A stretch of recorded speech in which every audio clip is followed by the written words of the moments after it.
welcome back to my channel. So I am back today with a labor and delivery story time. My experience giving birth to my beautiful son named Psalm Eli. I am absolutely in love with him. He's the best thing that has ever happened to me. Of course, aside from, being saved by God and meeting his father and the love of my family and friends and things of that nature. You guys get the drift. But he's the best gift that I have ever been rewarded.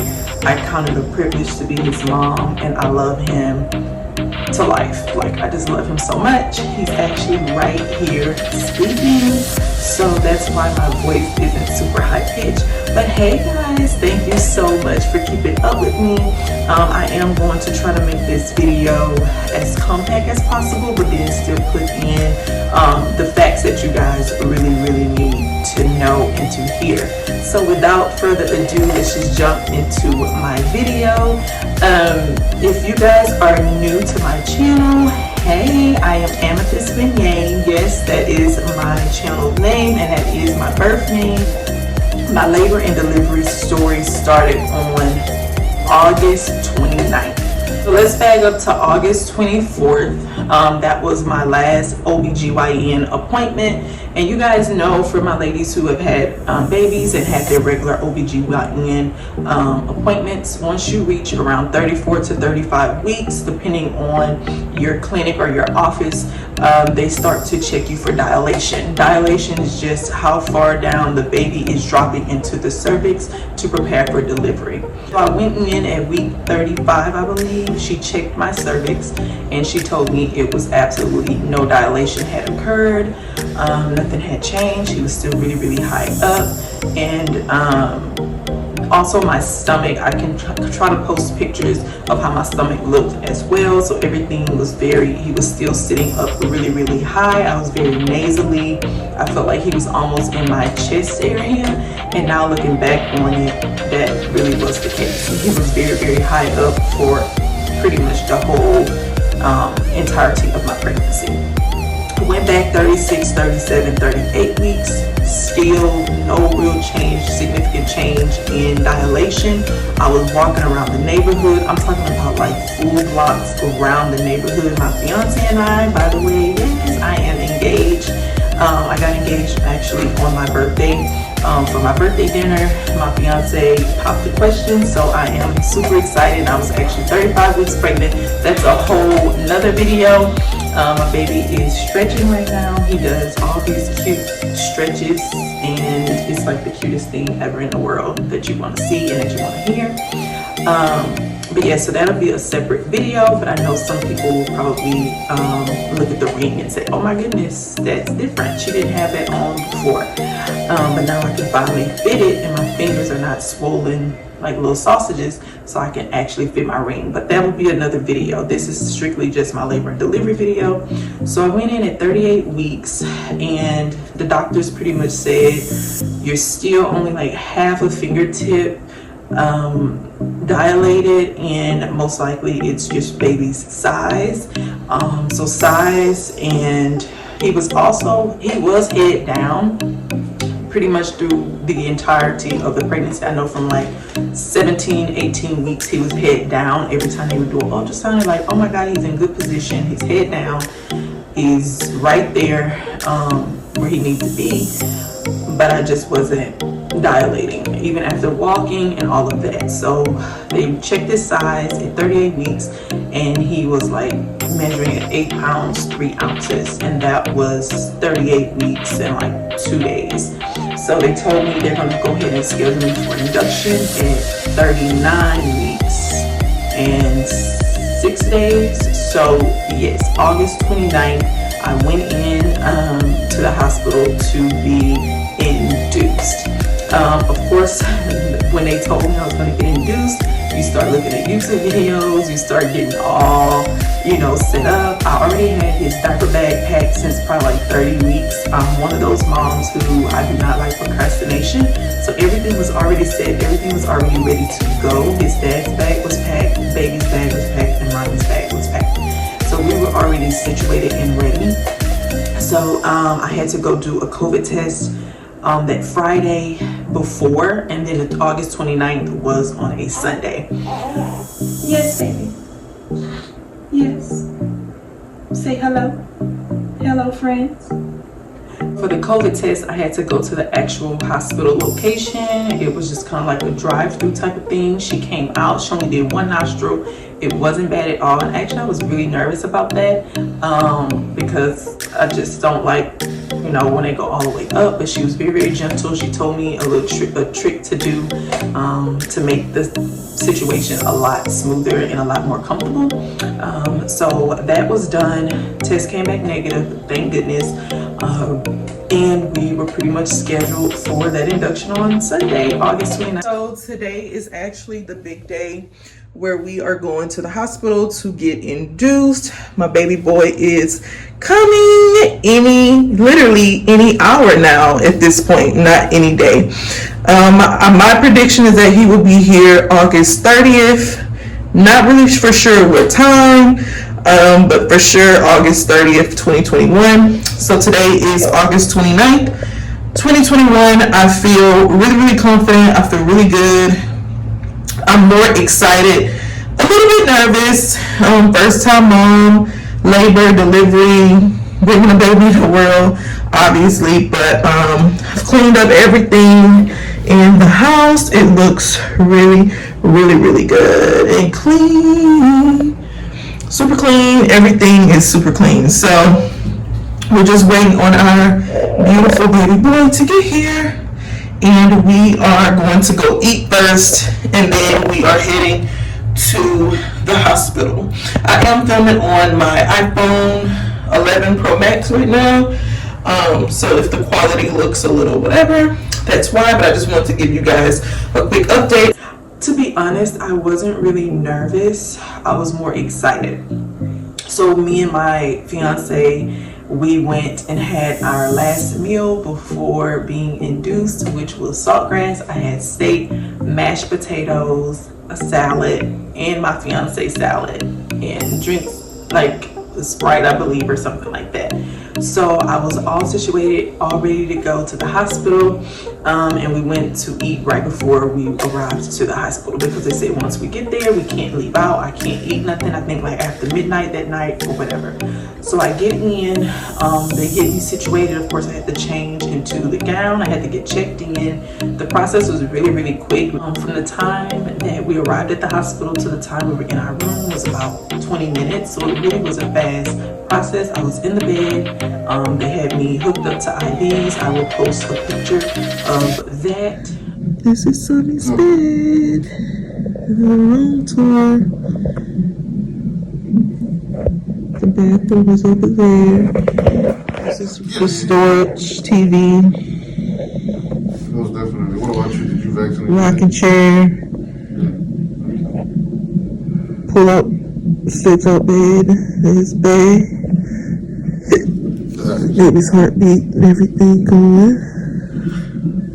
Right. And this is me. All IV'd up. So I'm getting fluids right now.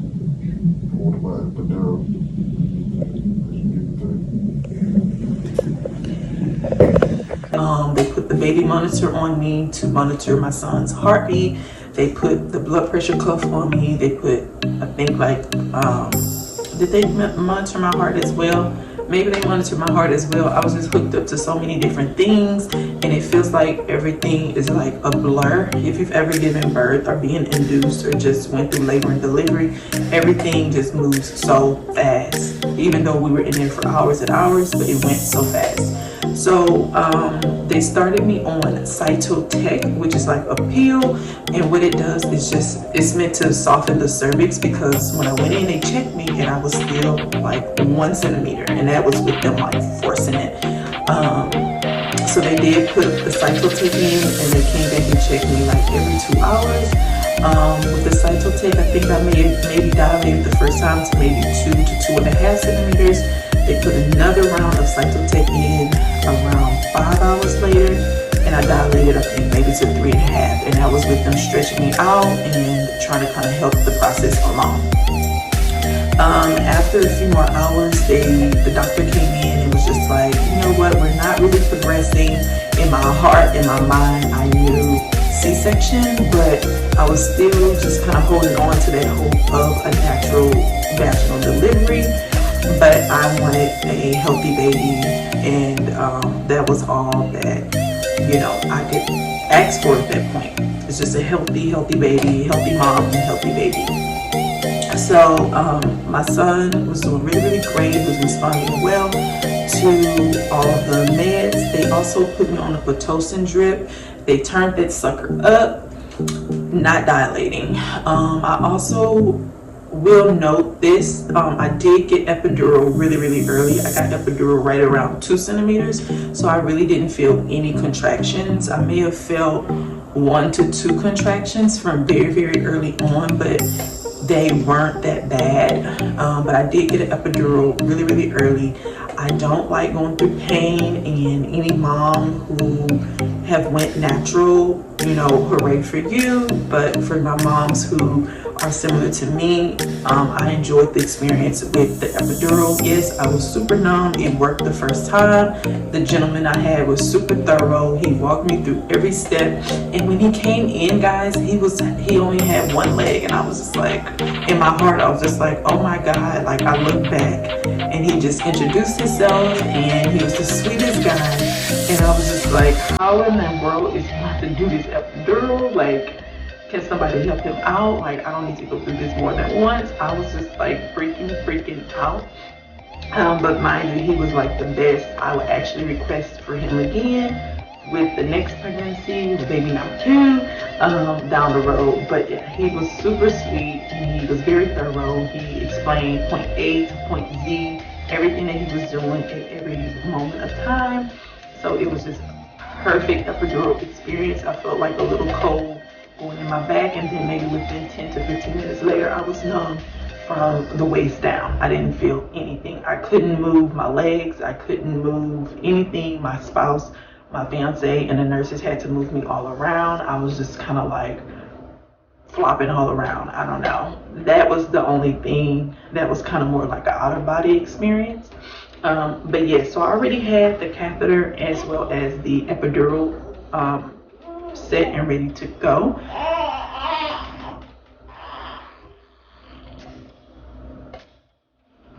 Yes. So I already had those things ready to go. So next was for the doctor to come in to kind of give the final word if I'm going to get a C-section or if they wanted to wait it out to see if I was dilating. So about an hour later, the doctor come in, she checked me. I still hadn't dilated. I still wasn't progressing. And that was with Pitocin turned all the way up. My water was broken. I had 2 rounds of Cytotec pills. Nothing was like really working to help me dilate. And I knew my son's size was measuring a little bit on the large side. And they said that they just had a little bit of concerns as far as like shoulders coming out and all of that good stuff. So I was just like, you know what? I'm opting for C-section. Like, that is perfect. And I think once I really acknowledge C-section, you can see the relief on the nurses' faces. Of course, I think they try to do everything to get you to deliver vaginally, but for some moms, that just is not the case. So we did go ahead and prep for C-section. So they told me around this time, this was maybe around 4 o'clock, and they told me around 5:30, we'll be ready to go, kind of get your mind right. Immediately I started to cry, not because I was really fearful, but just because of the unknown. This was my first time ever really in the hospital, my first time ever having a major surgery, first child. Like, there was so many things, like your life kind of just flashed before your eyes. My fiance was very supportive, and I just knew that I was going to meet my son, my beautiful son, within the next couple of hours. Like, it was a reality. So I think with everything just kind of going on so fast, I was overflowed with emotions and tears and all of that.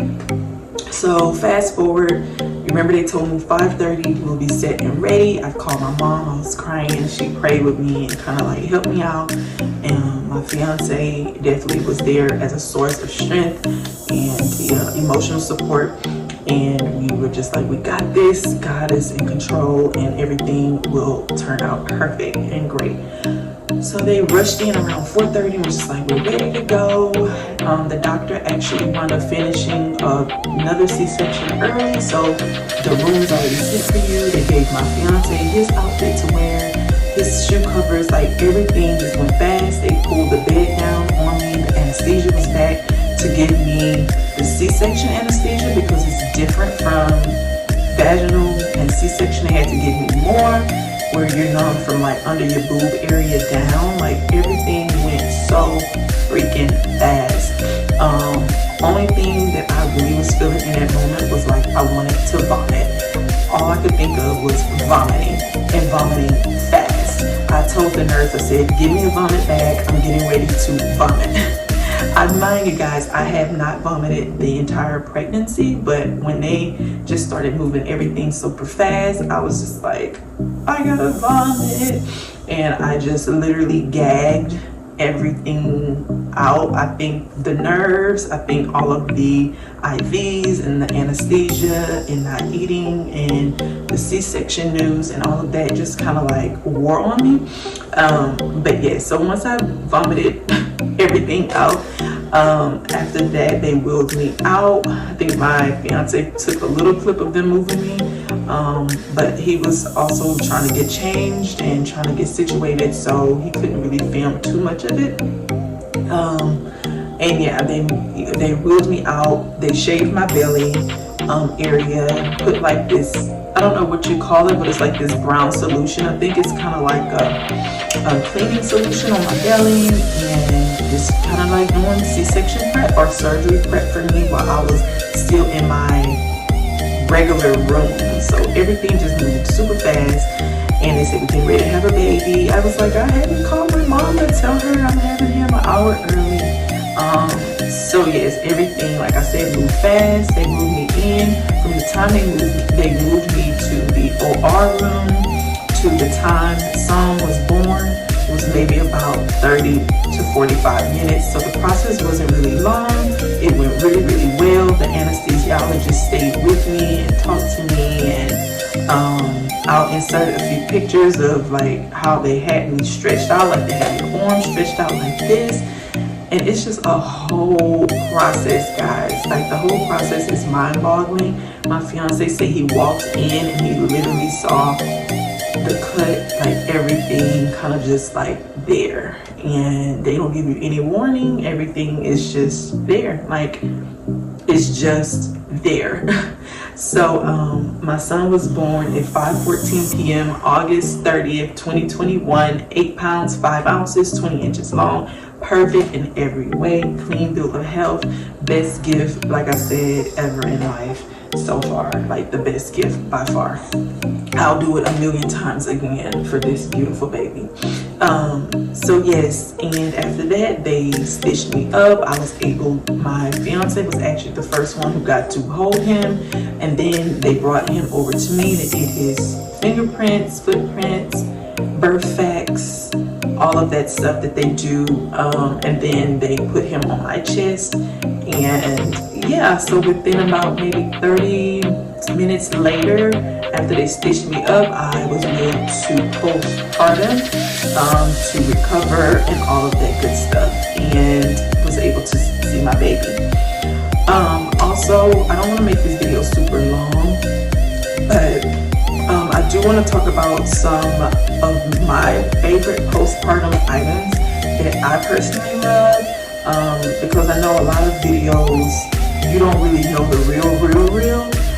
They just tell you to get all this different stuff, and you're just like, do I really need this? I don't know.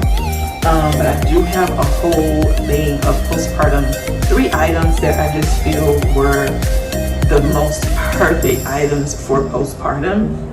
And I'm going to grab them as well as show you guys my postpartum C-section body. The cut that she did was beautiful. It's way in my bikini area, to be honest. It's almost like right above my hoo-hoo area. Like if I have on a swimsuit or my panties, you would never know I had a C-section. Okay, she hooked the girl up, no complications or anything with that. So I am here to advocate that C-sections aren't all that bad. Of course, it's a major abdominal surgery, like who wants to go through that? But for your child and you see their face, it's worth it. So I'm going to show you guys my postpartum C-section body, and today is 3 weeks post C-section. So today is September 20th, 2021. So my son is 3 weeks old as of 5:14 p.m. today. So let me show you guys my postpartum body. So this is just me in my mama shirt, but this is how my stomach looks 3 weeks postpartum. I don't think it's bad. And mind you, I haven't been able to work out or anything like that. My belly button is still kind of poked out. Pre-pregnancy, I had an inning, so they say sometimes it goes back to your original form, and sometimes it stays the same. It stays poked out. But my pre-pregnancy weight was 155. The day of giving birth, I think they measured me at 204, and today I am 164. So I've dropped about 40 pounds. So yes, and I just have on biker shorts today. Okay, so let me grab my favorite postpartum items and I will be right back. For me personally, I did want to tell others about the postpartum items that I personally like the most. I say hands down, the Always Discreet underwear. They are like, they're beyond granny panties. They are huge. But let me just tell you guys, these are a lifesaver. Like, they have a built-in pad. Like, when I tell y'all, they're perfect for C-section because it comes over your incision. You're still going to bleed, whether you have a C-section or a vaginal delivery. And they're super stretchy. They stretch out to the heavens. Okay, they are so bomb.com. This is actually my second bag of these. I actually got mine in the large, size large, and the maximum size. And when I tell you guys, get you some granny discreet underwear, this is probably by far my favorite postpartum item. Definitely get this.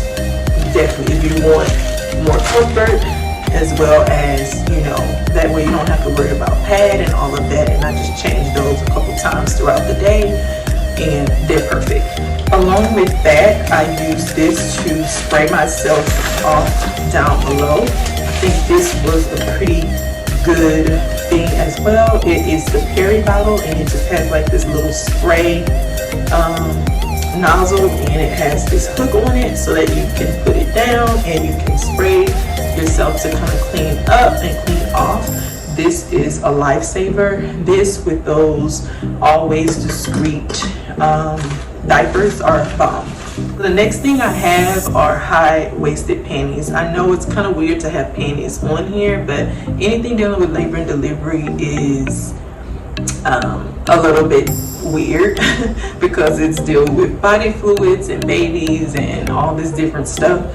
But yet these are from Victoria's Secret. They stretch out through the heavens, and this is from the High Waist Cheeky collection, and they're so good. They come over my incision. I did get these in a little bit larger of a size. I got them in a size large, just so they can be extra comfortable, and then the waistband kind of snatches you in to kind of give you like the hourglass shape still, even postpartum, because you still want to look beautiful. You still want to look sexy, you know, while you're recovering and healing. And then they come in really, really fun colors. This is like in a brown and nude cheetah print or leopard print, as you can see. And then with these, you can either put these with a pad for when you're having a lighter flow, because every day your flow will kind of get a little bit better as it eases and tapers off. So those are another great postpartum thing, is high-waisted panties, and those, like I said, is from Victoria's Secret. Next, I did breastfeed for the first week of my son's life. I definitely do breastfeed. I just felt like my milk wasn't coming in how it should. And what's crazy is, like, at the hospital, they don't really tell you like, oh, your milk really isn't coming in. They just really want you to focus on breastfeeding, whether it's working or not. They just push breast milk. But he did definitely get colostrum and all of that for that first week. And I used the lanolin cream from the Medela line. I think the lighting is not giving it justice. There we go. There we go. And I absolutely love this lanolin cream from the Medela brand. It worked perfect for when they're pulling on your nipples. You just put this on there and it actually isn't bad for the baby. They feed after, like a few minutes after you put this on.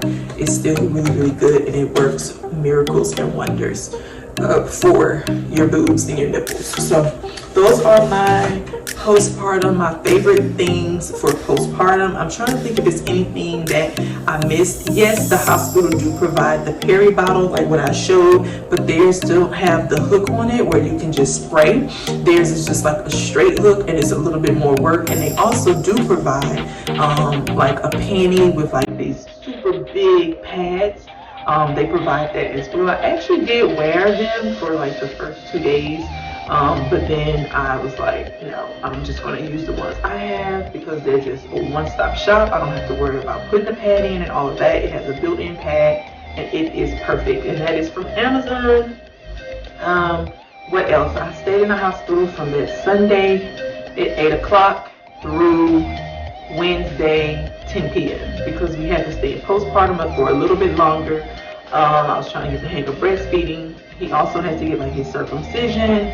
Like it was a lot of things that we were doing while we were in the hospital. We didn't want to come home and then take him back to the hospital. That wasn't an option for us. I wanted to just come home with my son and stay with him. So I will post pictures of him at the end of this video. Thank you guys so much for watching my video. Continue to rate, comment, and subscribe, and I will talk to you guys in my next video. Like I said, I am going to try to do one video per week, so yes, so stay tuned for that. Until my next video, bye guys.